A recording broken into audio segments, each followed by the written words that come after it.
Alright, hello and welcome to this review of the Pulsar X2 Mini. Let's go! Did Pulsar release the perfect mouse? Almost. They're this close. Let's get into it. Alright, let's start by talking about the build quality, which is one of the first issues. In general, it's not built that bad, but there is some side flexing, to say the least, and also on certain copies, there's a lot of wobble or grinding on the switches, and that's just really not a premium feel. And especially on my copy, every time I pick the mouse up, I just feel the plastic on the left side like flexing back to where it should be, and that's not nice at all. And yeah, it doesn't give you confidence in the long term if it's already like that after a few weeks of use. But yeah, then again, this mouse weighs 53 grams, doesn't have any holes on the top, but still, they could have made it slightly heavier and still have amazing build quality. Like I guess 55 grams for this mouse would have been amazing in terms of build quality and quality control, etc. And it's only 2 grams of difference, but well, that's the way they went. And yeah, it's still pretty solid in my opinion, but those definitely are some things they have to improve on in the next few batches. Something they don't have to improve upon though is their shape. Shape is obviously a very important part of a mouse. It's a small mouse, and it's a hybrid of multiple features or shapes of other mice. Like I think they went on the mini version, they went with like, all right, let's make a Viper Mini competitor, and then they thought like, okay, but let's also make it safe for people with bigger hands who like smaller mice but don't like super small ones. So they made the sides flat, like on the GPX, which is a pretty safe shape. And then they thought like, yeah, what's one of the most hyped mice? The XM1. And they took the hump, more or less. It doesn't fill out your hand as much simply because it's obviously the mini mouse and it's also very flat. There are no curves, so it doesn't fill out your hands nearly as much as an XM1 or an MM710 or something along those lines. So yeah, like it's your classic ambi mouse. It's not ergo. It's symmetrical, although it's not. Doesn't have the side buttons on the right side, so it's not totally ambidextrous. Yeah, it's a pretty good shape, and yeah, clicks also are very nice. They're pretty lightweight, they're crisp, and they aren't really mushy. There's slight wobble, especially if you press it down, like, but they aren't going to notice it that much in game, at least in my opinion. Scrollwheel is, on the one hand, it's pretty good, but on the other hand, it just feels like doesn't fully click. Like it feels pretty empty. Like on most other mice, it just feels like a pretty full click, and I don't know if it's just a QC issue or if it's supposed to feel like that, but or if I'm clicking it wrong, I don't know. But it's just another thing that could have been better. But generally, the scroll is pretty fucking good. It's I think a Kale Black, no, TTC Gold. Sorry, my bad.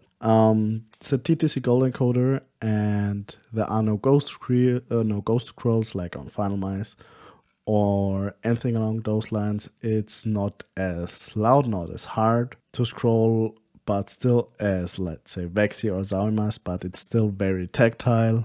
It's not like a super fast infinity scroll like again on Final Mice or also on most other mice. Like it's slower mouse wheel, but it's not like super fucking slow. It's absolutely fine. I personally really like the scroll wheel.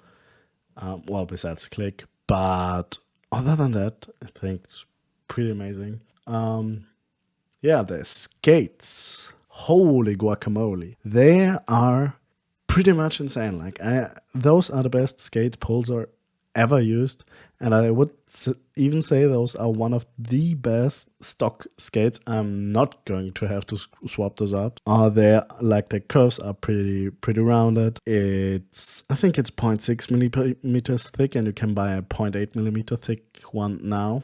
And yeah, like they feel insane. Like seriously, I'm a big fucking fan of the skates because they're smooth. You still feel some of the texture, but not all too much. Like, wow, those skates are amazing. So yeah, and if you want to swap them out, there's Super Glads out right now, and there might be Corpads and or Tiger Ice or Arc feet out someday, maybe. So definitely keep a lookout for those. What you also have to look out for is the incredible sensor in here, the 3395, newest top of the line sensor.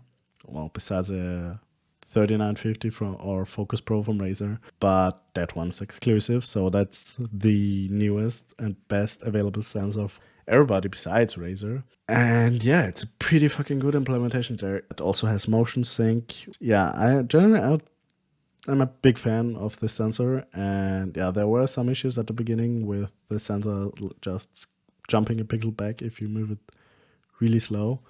They fixed this, as far as I know. And setting up the mouse, it's pretty easy. Software is very lightweight. You can set all your settings, set it and forget it, or even delete it, and you'll be perfectly fine. The mouse will continue. Or you can continue using the mouse without any issues. You can change DPI even on the bottom, which was something that was missing on the X-Lite. And yeah, generally, this mouse is insane. But there is, besides build quality and my scroll wheel at least, there still is a big issue in my opinion, which is the texture or the coating. And I'm still not sure if there even is any coating.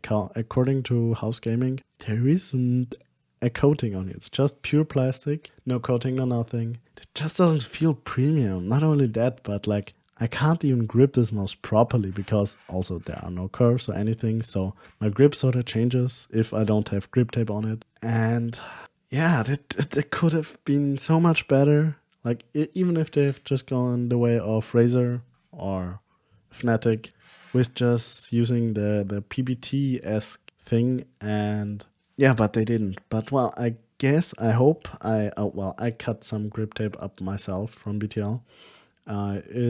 It's very nice. And Pulsar recently just released their grip tape, and if you buy this mouse, try to get the grip tape as well. It makes well of a difference. And yeah, do that. Yeah, it makes well of a difference.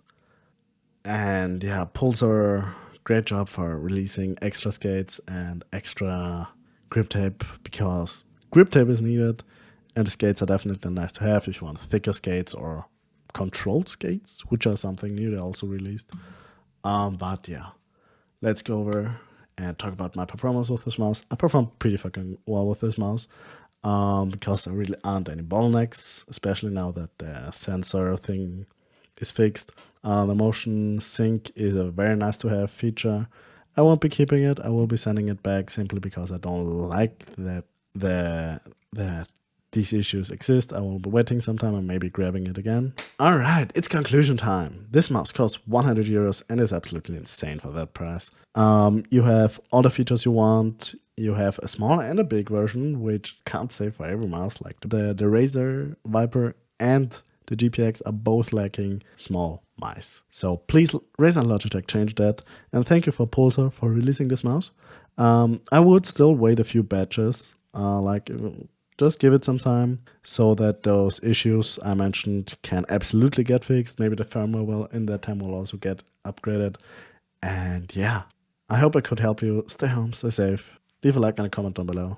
Cheerio.